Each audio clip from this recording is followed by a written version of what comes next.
नमस्कार दोस्तों, रियल बात न्यूज में आपका स्वागत है। मैं हूं अमरेंद्र सिंह। आज हम बात करने वाले हैं खान सर पे।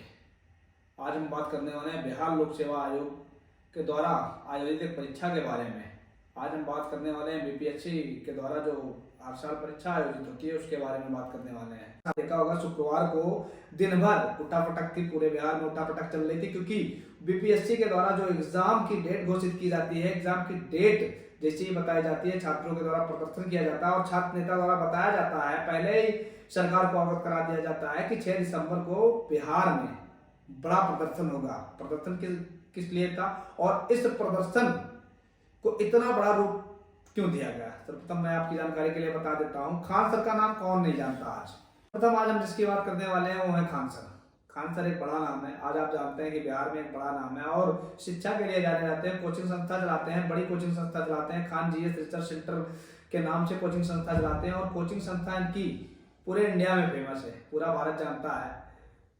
पूरे बिहार में बड़े पैमाने पे इनका नाम लिया जाता है, क्योंकि 2019 में कोरोना में जब कोविड चल रहा था तब इन्होंने एक यूट्यूब चैनल बनाया हुआ था और आज कम से कम 2 करोड़ लोग इनके सब्सक्राइबर हैं। 2 करोड़ लोग, 2 करोड़ से ज्यादा लोग इनके सब्सक्राइबर हैं। 2 करोड़ से ज्यादा छात्र इनसे जुड़े हुए हैं, लोग इनसे जुड़े हुए हैं और कहीं ना कहीं इनका पढ़ाने का जो स्टाइल है वो इनको और यूनिक बनाता है। कहीं ना कहीं इनका स्टाइल, इनसे लोग प्रभावित होते हैं और शिक्षा के लिए इनके यहाँ आते हैं। और आज यूट्यूब ऑफलाइन ऑनलाइन दोनों तरीके से शिक्षा देते हैं ये, और कहीं ना कहीं आज इनसे देखा जाए तो बिहार का सबसे बड़ा कोचिंग सेंटर है, ये सबसे बड़ी कोचिंग संस्था है और बच्चों को सही मायने में मार्गदर्शन मिलता है। इसलिए खान सर से लोग ज्यादा से ज्यादा जुड़े हुए हैं। बात करते हैं खान सर के बारे में। खान सर कौन है? सबको पता है, खान सर बिहार में एक बड़ी कोचिंग संस्था के मालिक हैं, ऑनर है, प्रोप्राइटर हैं और इनके यहाँ बच्चों की कमी नहीं है। बहुत ज्यादा बच्चे हैं, बहुत ज्यादा स्टूडेंट है जो इनसे मार्गदर्शन लेते हैं, प्रेरणा लेते हैं, पढ़ाई करते हैं, टीचिंग लेते हैं, इनको गुरु मानते हैं। 7वीं बीपीएससी के द्वारा 7वीं प्रारंभिक प्रतियोगिता परीक्षा कराई जानी है। इसके लिए डेट घोषित कर दी जाती है। 13 दिसंबर को डेट आ जाती है, 13 दिसंबर को एग्जाम होना है। इसको लेके जब बच्चों को पता चलता है कि इस समय इस एग्जाम में नॉर्मलाइजेशन लाया जा रहा है, नॉर्मलाइजेशन की प्रक्रिया के थ्रू ही एग्जाम होना है, तो बच्चों के द्वारा प्रदर्शन किया जाता है और उस प्रदर्शन को ज्वाइन करते हैं खान सर। जब खान सर प्रदर्शन को ज्वाइन करते हैं तो वह प्रदर्शन और बड़ा हो जाता है। फिर खबर आती है कि खान सर को हिरासत में लिया गया। फिर खबर आती है कि खान सर को 1.5 घंटा थाने में बिठाया गया। उसके बाद पटना के एसएसपी राजू दीक्षित जी बताते हैं कि खान सर को छोड़ दिया गया है। तो कल मतलब कहीं ना कहीं लाइमलाइट में बने रहते हैं खान सर, कभी अपनी पढ़ाई को लेके, कभी अपने यूट्यूब चैनल को लेके, कभी अपने वीडियोज को लेके। शाम को पूर्णिया के सांसद पप्पू यादव जी हैं, वो भी पहुंचे थे। पप्पू यादव भी बच्चों के साथ प्रदर्शन में शामिल हुए थे, प्रदर्शन कर रहे बच्चों से मिले थे और उन्होंने कहा था कि अगर आपकी डिमांड नहीं मानी जाती तो हम आपके साथ हैं। खान सर ने भी वही कहा था कि बच्चों के साथ अगर बच्चे इससे संतुष्ट नहीं है इसको हटा दीजिए। और फिर बीपीएससी के द्वारा क्लियर किया जाता है कि ऐसी कोई व्यवस्था नहीं है, ना ही ऐसा कोई नोटिफिकेशन आया हमारी तरफ से, ना ही नोटिफिकेशन में कहीं कहा गया है कि इस तरीके की कोई प्रक्रिया हमारे इस एग्जाम में शामिल की जानी है।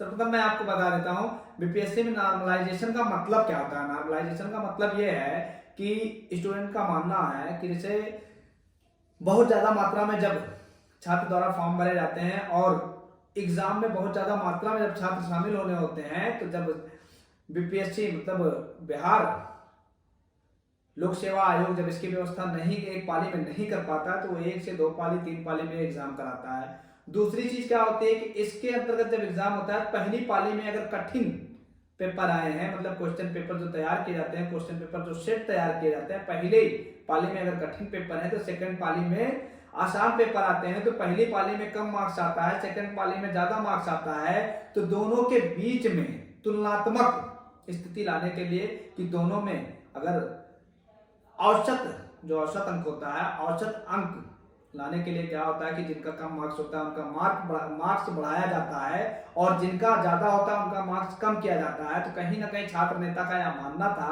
कि नॉर्मलाइजेशन से किसको फायदा होना है?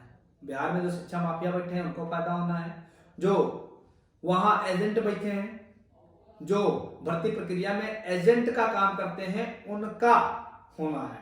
तो इस तरीके से आप देख सकते हैं, मतलब नॉर्मलाइजेशन का मतलब इतना ही है कि 2 पाले में एग्जाम होगा, एक पाले में क्वेश्चन पेपर कठिन होता है, एक पाले में क्वेश्चन पेपर सिंपल होता है, सरल होता है, इजी होता है। जो इजी होता है उनका वो लोग ज्यादा क्वेश्चन करते हैं, जो कठिन होता है, हार्ड होता है, वो कम करते हैं, उनके कम मार्क्स आते हैं, उनके ज्यादा मार्क्स आते हैं। तो उनमें औसत मान के उनको मार्क दे दिया जाता है, ज्यादा वालों का कम कर दिया जाता है, कम वालों का ज्यादा कर दिया जाता है। इस तरीके से नॉर्मलाइजेशन का यही मतलब होता है, यही छात्रों को पता था, इसलिए छात्र प्रदर्शन कर रहे थे कि कहीं ना कहीं जो मेहनत करने वाले छात्र हैं उनके साथ ये सही नहीं होता है, उनके साथ गलत होता है। जो मेहनत करने वाले नहीं होते हैं उनके साथ तो मान लीजिए सही होता है। लेकिन छात्रों का मानना था कि ऐसा नहीं होना चाहिए, एक ही पाली में एग्जाम होना चाहिए, वन डे वन एग्जाम की मांग कर रहे थे छात्र, जिसकी मांग बीपीएससी द्वारा मान ली जाती है। और बीपीएससी के द्वारा मांग मानने के बाद फिर खान सर उस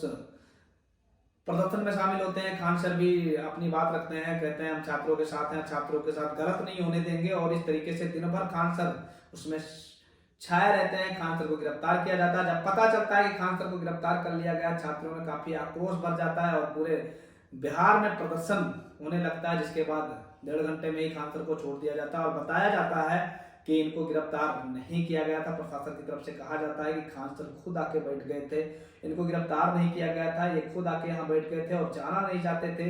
और खान सर के द्वारा बताया जाता है, खान सर की कोचिंग संस्था के द्वारा, खान सर के ट्विटर हैंडल के द्वारा ट्वीट किया जाता है कि खान सर को गिरफ्तार कर लिया गया है, जिसका खंडन पटना पुलिस करती है।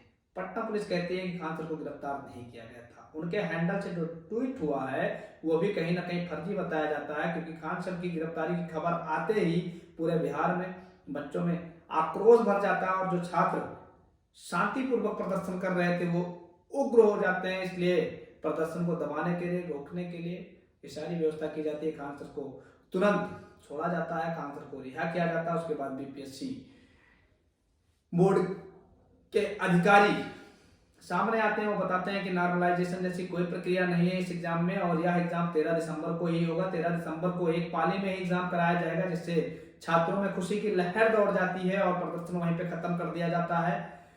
तो बने रहिए हमारे साथ, ऐसे आपको और भी वीडियोस मिलते रहेंगे।